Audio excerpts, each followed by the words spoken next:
My name is Nayeon. I'm a fourth year biology and MIS major, and I'm from Katy, Texas. So I heard about Texas 4000 in high school through a post that my classmate was tagged in. His mom had written it about her experience with Texas 4000. So her eldest son had been a part of the organization and was writing in honor of his dad, who was diagnosed with cancer. And in the time between getting in and going on the ride, he himself was diagnosed with cancer and passed away. And I'm not a super emotional person, I don't think.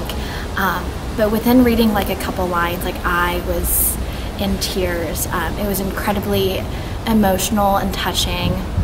And I think like to this day, like one of the most inspiring things I've ever read. And hearing about how she viewed Texas 4000 and the people in it really inspired me to apply. My first encounter with cancer was in middle school when my uncle was diagnosed with cancer. And to be honest, his death didn't really affect me. I hadn't seen that side of my family in so many years, and I felt very far removed from it.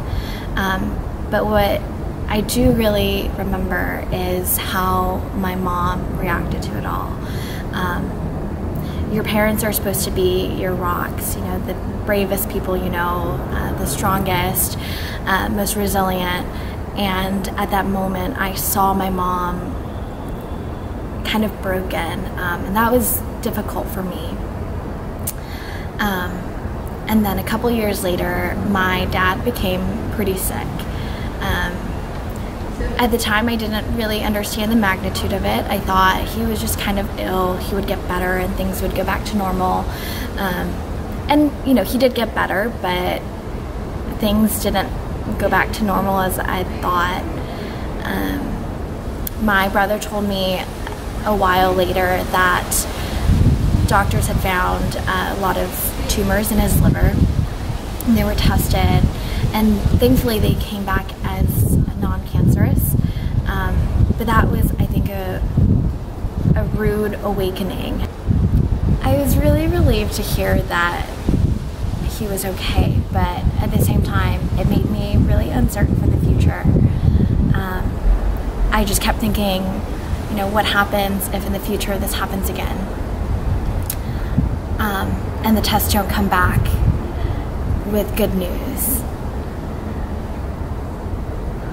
And it's difficult because it's always at the back of your head, making you wonder, kind of weighing you down.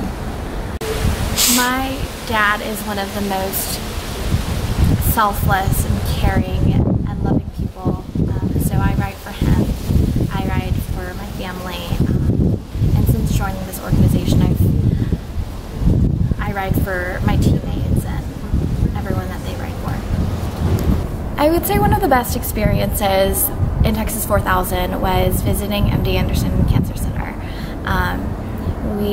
They gave us a tour of the facility, and we were able to talk to some survivors and some of the researchers there.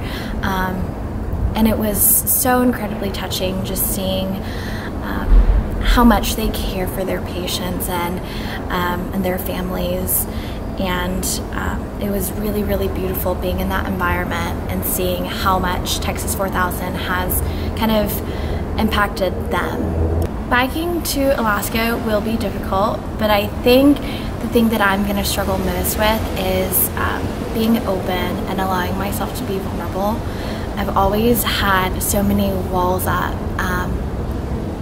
and I think, you know, the nature of this organization requires you to be open and talk to people about, you know, some of the darkest moments of their life, and doing the same. And so I know that'll be difficult for me.